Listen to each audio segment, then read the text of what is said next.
that they can always climb. Sengun is a brother. I mean, this brother could ball. This big man could ball. He's one of the better big men in the game of basketball. Make no mistake about it. So he's going to bring you some problems. What kind of extra motivation do you have when your family comes in town from Turkey? You know, I can't play bad over here. I can't play soft.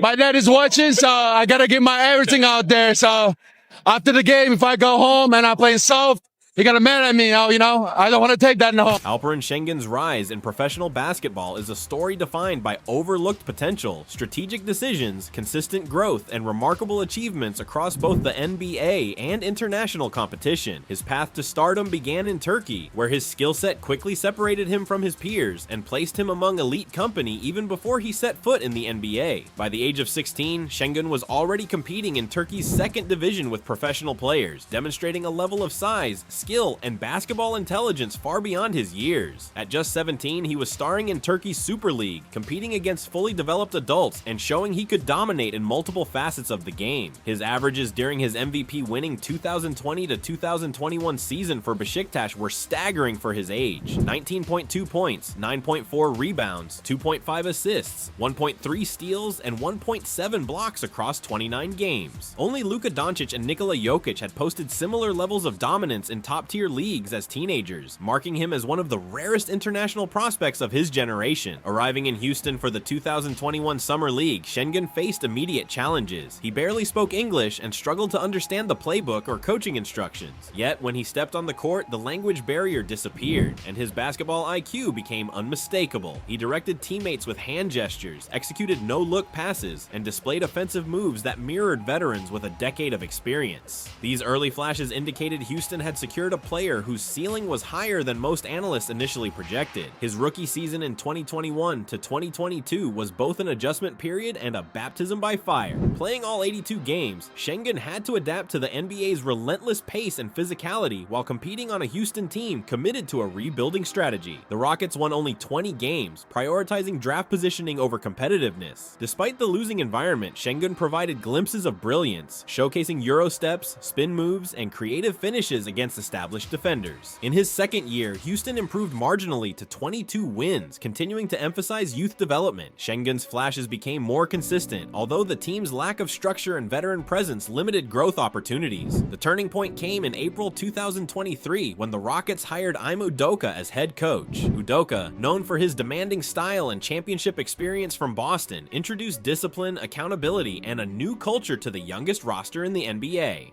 Alongside the additions of veterans Fred VanVleet and Dylan Brooks, Udoka's presence elevated expectations. For Şengün, the arrival of a tough coach was transformative. He embraced the criticism, film sessions, and occasional benchings, crediting them with forcing him to improve defensively and become more consistent. Under Udoka's system, Şengün's production reached new heights in the 2023 to 2024 season, where he posted career-best averages of 21.1 points, 9.3 rebounds, and 4.8 assists per game. Unfortunately, a late-season knee injury curtailed his campaign, but by then, the Rockets' progress was clear. By the 2024 to 2025 season, Şengün had fully emerged as a star. Returning from injury stronger than ever, he guided Houston to 52 wins and the second seed in the Western Conference, earning his first NBA All-Star selection in the process. His statistical output underscored his role as the heartbeat of Houston's resurgence, averaging 19.1 points, 10.3 rebounds, and 4.9 assists while contributing meaningfully on both ends of the floor. This leap was aided by his commitment to physical transformation in the summer of 2024, when he trained at the P3 Sports Science Facility in California. The program improved his explosiveness, agility, and durability, allowing him to dominate physically while retaining the flexibility that made him unique. P3 General Manager Adam Hewitt highlighted Şengün's rare mobility, noting that he could perform full splits, an ability almost unheard of for NBA centers. This flexibility enabled him to spin, twist, and maneuver around defenders in ways that defied expectations for his size. In the 2025 playoffs, Şengün averaged 20.8 points, 11 rebounds, and 5.2 assists while facing the defensive schemes of Golden State's Draymond Green, a test he passed convincingly. The Rockets' playoff performance validated the team's shift from rebuilding to contending. The presence of Durant alongside Şengün elevated Houston into the championship conversation, forcing Western Conference powerhouses such as Denver, Dallas, and Phoenix to take notice.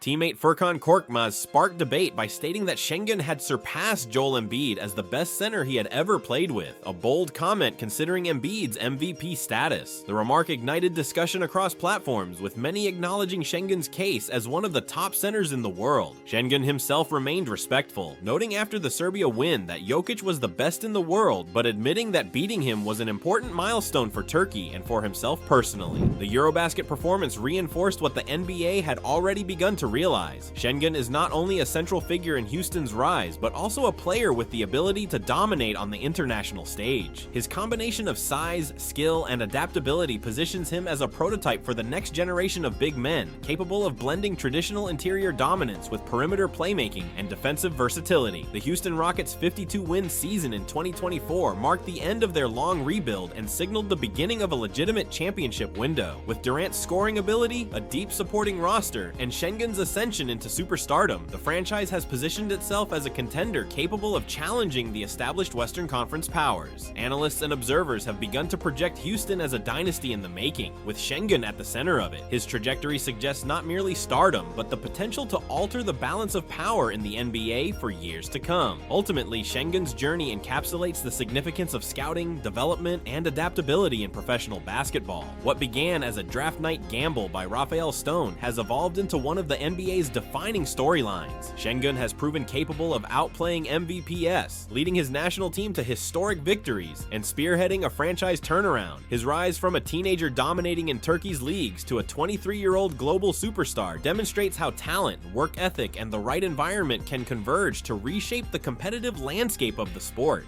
Nikola Jokic is a better player and is more deserving, and he's probably going to win the MVP unless something unforsaken happens. I have Shai Gilgeous in front of him, and then Giannis. Let me feed it. Okay. I'm not saying Jason Tatum is not having an outstanding year, but we need to stop this. Oh, because he's the best player on the best team. No. Do you believe he's more important to the Boston Celtics than Nikola Jokic? He's right up there. No, I ain't saying right up there. Jokic, to me, didn't need to make a statement. He been making them all year. Where we been? Berg, we looking at this man, we like, hold on, wait a minute. How can he do this? And he does it so effortlessly. A guy that, I guarantee you, even with 2 repaired hips and a bad knee, I cannot jump Nikola Jokic. I guarantee you I got a higher vert than him right now. What do you like about Sengun's game, and what do you think his ceiling is in the league? They're already calling him Baby Joker. Do you think that nickname is warranted? Yeah. If you look at where he is in year 3 compared to Nikola, I think he's ahead in his development and what he's doing for his team right now. I like him a lot. He passes the ball. He competes. He has a lot of Nikola in his game.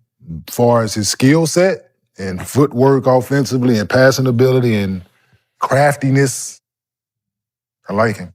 You know, the mini Jokic thing. Does the Jokic comparison, does that bother you? I mean, no. No.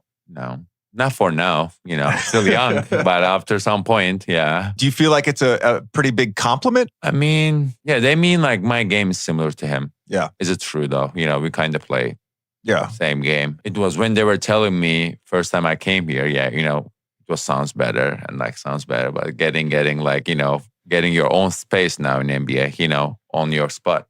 So of course, when he got retired or something, when he got old and I'm gonna some age, I don't want to people tell me baby Jokic, Right. Some point, Right now it's fine. right now it's I'm like a baby, but like when I grow up, I don't want to hear that.